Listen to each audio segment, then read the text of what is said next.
News, सच जरूरी है। नमस्कार दर्शकों, मैं हूं मीन और आप देख रहे हैं मिनट न्यूज टीवी। स्वागत है आपका शाम की खबरों। तो चलिए डालते हैं नजर आज की बड़ी हेडलाइंस पर। पहलगाम हमले के बाद अंतर्राष्ट्रीय एकजुटता, आतंकवाद के खिलाफ जीरो टॉलरेंस का सबूत। स्पेन पुर्तगाल में ब्लैकआउट की वजह अभी भी पता नहीं, साइबर हमले की आशंका से इनकार। कनाडा चुनाव में मार्क कार्नी की लिबरल पार्टी जीत को और रुझाने में दिखा ट्रंप फैक्टर का असर। अब चलिए डालते हैं नजर खबरों पर विस्तार से। भारत ने संयुक्त राष्ट्र में कहा है कि पहलगाम में हुए आतंकी हमले के बाद जिस तरह से अंतर्राष्ट्रीय समुदाय ने एकजुटता दिखाई है, आतंकवाद के खिलाफ जीरो टॉलरेंस का सबूत है। संयुक्त राष्ट्र में भारत की उपस्थायी प्रतिनिधि योजना पटेल ने कहा कि पहलगाम आतंकी हमला 26/11 के मुंबई हमले के बाद आम नागरिकों पर हुआ सबसे बड़ा आतंकी हमला है। भारत दशकों से सीमा पार आतंकवाद का पीड़ित रहा है और हम अच्छी तरह से समझ सकते हैं आतंकी घटनाओं का पीड़ितों, परिवारों और समाज पर क्या असर होता है।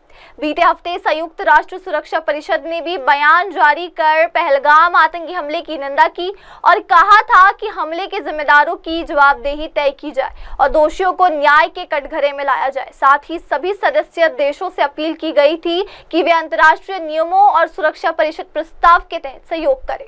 अब दर्शकों, डालते हैं नजर हमारी अगली खबर पर। यूरोपीय देश स्पेन और पुर्तगाल सोमवार को पावर ब्लैकआउट की समस्या से जूझ रहे थे और पुर्तगाल में मंगलवार सुबह तक भी कुछ इलाकों में बिजली आपूर्ति नहीं हो सकी। स्पेन में लगभग 99% इलाकों में बिजली आपूर्ति बहाल हो गई, जिससे लोगों ने राहत की सांस ली। सोमवार को ब्लैकआउट के चलते इन देशों में हवाई सेवा और मेट्रो सेवाएं बुरी तरह से प्रभावित हुई। मोबाइल कम्युनिकेशन और एटीएम भी बंद पड़ गए। इससे लोगों को भारी परेशानी का सामना करना पड़ा। हालांकि अभी भी बिजली जाने की वजह पता नहीं चल सकी है। स्पेन के इलेक्ट्रिसिटी ऑपरेटर रेड इलेक्ट्रॉन ने बताया कि 99% इलाकों में ऊर्जा आपूर्ति शुरू हो गई है, लेकिन कुछ इलाके ऐसे रहे जहां पूरी रात बिजली नहीं आ सकी और लोगों को अंधेरे में ही रात गुजारनी पड़ी। कुछ जगहों पर 16 घंटे बीतने के बाद भी मोबाइल फोन सेवाएं सामान्य नहीं हो सकी। अचानक ब्लैकआउट होने के कई लोग मेट्रो में फंस गए। इसके कारण कई लोगों को घंटों पैदल चलकर घर जाना पड़ा।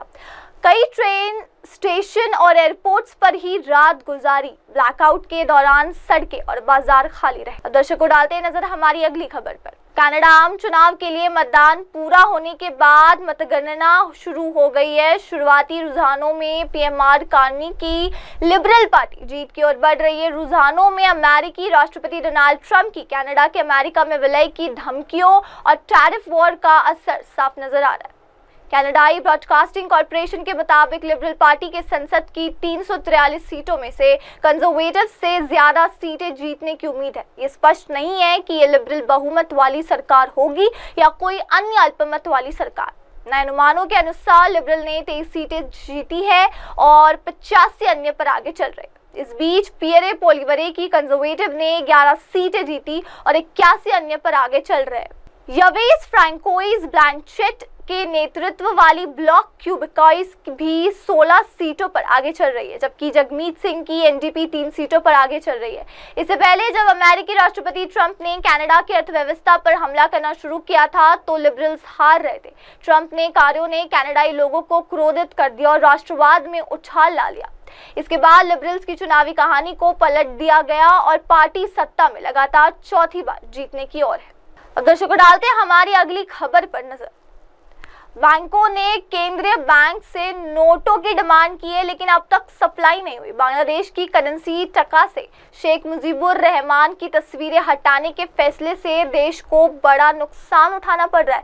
नोबेल विजेता अर्थशास्त्री मोहम्मद यूनुस की सरकार में नोटों को लेकर लिया गया फैसला बांग्लादेश के सेंट्रल बैंक को भी नुकसान पहुंचा रहा है। हालात ये है कि बांग्लादेश में करीब 15,000 करोड़ टका की करेंसी प्रचलन से बाहर है। इन नोटों में बांग्लादेश के संस्थापक रहे शेख मुजीबुर रहमान की तस्वीरें छपी थी और मोहम्मद यूनुस की अंतरिम सरकार ने इन्हें प्रचलन से बाहर कर दिया। बांग्लादेश में शेख हसीना सरकार का तख्ता पलट करने के बाद से कट्टरपंथी तत्वों के समर्थन से मोहम्मद यूनुस की सरकार है। ये सरकार बंगबंधु कहलाने वाले मुजीबुर रहमान की यादों, स्मारकों और अन्य प्रतीकों को नष्ट करना चाहती है। इसी कोशिश के तहत नोटों का प्रचलन बंद किया गया। बांग्लादेश में कट्टरपंथी सरकार के डर से बैंक अधिकारी कुछ बोलने को तैयार नहीं है, लेकिन नाम न छपने की शर्त पर कहते हैं कि इससे संकट पैदा हुआ है। नोटों की कमी से मार्केट में कारोबार ही ठप है। इसके अलावा बैंकों में भी लोग यदि पैसे निकालने जा रहे हैं तो करेंसी ही नहीं है कि कैश दिया जा सके। बैंकों ने केंद्रीय बैंक से नोटों की डिमांड की, लेकिन अब तक सप्लाई नहीं हुई। साल अप्रैल की शुरुआत में सरकार ने अचानक ही फैसला ले लिया कि उन सभी नोटों और सिक्कों को प्रचलन से बाहर किया जाएगा। इनमें शेख मुजीबुर रहमान की तस्वीरें हैं। ये फैसला लेने से पहले कोई नई करेंसी छापी नहीं गई है। ऐसे में बड़ा संकट खड़ा हो गया है। अब दर्शकों, डालते हैं हमारी अगली खबर पर नजर। भारत और भूटान के बीच छठी संयुक्त सीमा शुल्क समूह बैठक इस महीने 24 से 25 अप्रैल को भूटान के थिम्पू में आयोजित की गई। दोनों देशों ने सीमा शुल्क सहयोग को मजबूत करने, व्यापार सुविधा बढ़ाने तथा सुरक्षित एवं कुशल सीमा प्रबंधन सुनिश्चित करने के लिए अपनी साझा प्रतिबद्धता की पुष्टि की। वित्त मंत्रालय के अनुसार छठी जेसीसी बैठक में दोनों देशों के बीच व्यापार और पारगमन बढ़ाने के लिए कई द्विपक्षीय मुद्दों पर चर्चा की गई। पारगमन प्रक्रियाओं के स्वचालन और डिजिटलीकरण, समन्वित सीमा प्रबंधन, सीमा शुल्क डेटा का आदान प्रदान, सीमा शुल्क पारस्परिक सहायता समझौता और इलेक्ट्रॉनिक कार्गो ट्रैकिंग सिस्टम के तहत पारगमन कार्गो की आवाजाही आदि पर सकारात्मक चर्चा की गई। भारत आयात और निर्यात में भूटान का शीर्ष व्यापार साझेदार है, जो भूटान के कुल व्यापार का लगभग 80% हिस्सा है। भूमि सीमा शुल्क स्टेशनों के माध्यम से भूटान के साथ व्यापार महत्वपूर्ण है। दोनों देशों के बीच संयुक्त सीमा शुल्क समूह की बैठकें सीमा शुल्क प्रक्रियाओं की पुनर्परिभाषा और पुनर्रचना से संबंधित मुद्दों पर चर्चा करने, सीमा शुल्क सहयोग को बढ़ावा देने और सर्वोत्तम वैश्विक विधियों के साथ संरेखन तथा सीमा पार व्यापार सुविधा के लिए प्रतिवर्ष आयोजित की जाती है। भारत और भूटान सीमा पर पश्चिम बंगाल और असम राज्यों में 10 भूमि सीमा शुल्क स्टेशन है। अब दर्शकों, डालते हैं नजर हमारी अगली खबर पर। जानकारी के अनुसार एक तेज रफ्तार ट्रक ने पुल पर खड़ी दूसरी ट्रक को जोरदार टक्कर मार दी। टक्कर इतनी जबरदस्त थी कि खड़ी ट्रक पलट गई और उसमें लदा पत्थरों का मलबा सड़क पर बिखर गया। फिलहाल हादसे के बाद उड़ान पुल पर एक साइड के यातायात पूरी तरह बंद कर दिया गया है। राहत की बात यह रही कि इस हादसे में किसी प्रकार की जनहानि नहीं हुई। मौके पर कलमना पुलिस पहुंच चुकी है और मामले की जांच जारी। पुलिस का कहना है कि पूरी जांच के बाद ही हादसे की असली वजह सामने आएगी। अब डालते हैं नजर हमारी अगली खबर पर। अयोध्या दर्शन कर बिदर लौट रहे श्रद्धालुओं की टेम्पो ट्रैवल्स में अचानक आग लग गई। यह हादसा नागपुर तुलजापुर राष्ट्रीय राजमार्ग पर स्थित चिल्ली घाट के पास उस वक्त हुआ जब वाहन तेज रफ्तार से चल रहा था।